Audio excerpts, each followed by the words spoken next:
Où se situe le risque de ruine dans une poutre encastrée?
Le bras fait-il référence à une rotule ou un encastrement?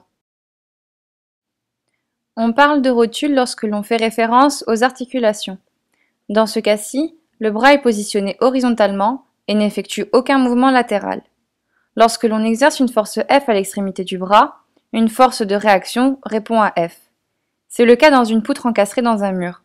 Le bras s'encastre donc au niveau de l'épaule, les muscles empêchent ainsi le mouvement du bras.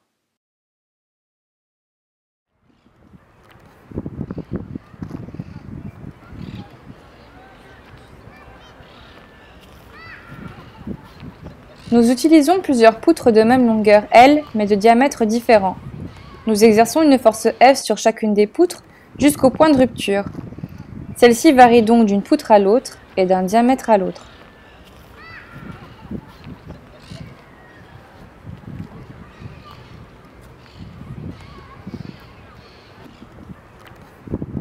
Nous remarquons que quel que soit le diamètre de la poutre, le point de rupture se situe au niveau de l'encastrement.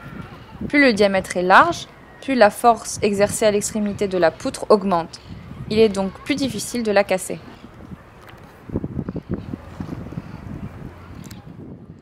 On détermine les efforts internes à la structure au point d'application de la force à l'encastrement.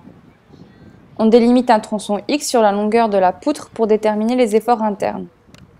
On exprime par la suite l'équilibre du fragment de la manière suivante.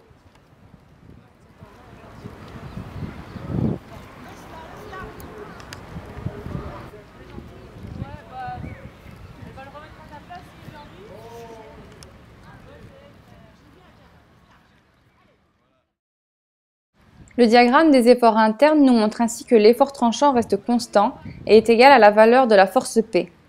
Le moment fléchissant est plus important au niveau de l'encastrement, ce qui démontre que le point de rupture se situe à ce niveau même, comme on le constate lors de nos expériences. Nous décidons alors d'augmenter la largeur de la poutre au niveau de l'encastrement. Plus on s'éloigne de l'encastrement, plus le diamètre s'affine. Nous remarquons qu'une largeur importante au niveau de l'encastrement fait résister la poutre à la force appliquée. Il n'est donc pas nécessaire de répartir cette largeur sur toute la longueur de la poutre.